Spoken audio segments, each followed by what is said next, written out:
Assalamualaikum warahmatullahi taala wabarakatuh dan salam sejahtera. Kemajuan sesebuah masyarakat bermula dengan ilmu dan kemahiran.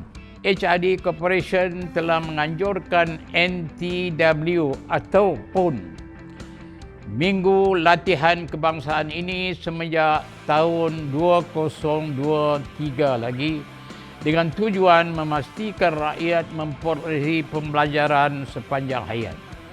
Sebab itu saya nak ajak seluruh masyarakat Pulau Pinang khasnya datang beramai-ramai di Majlis Kemuncak National Training Week pada 25 hingga 26 Julai 2026 di UiTM Permatang Pauh, Seberang Perai.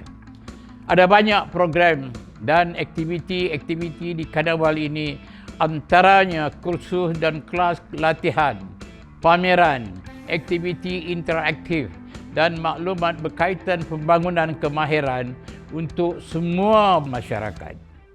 Oleh itu, marilah jom kita beramai-ramai meriahkan karnival ini nanti insya-Allah.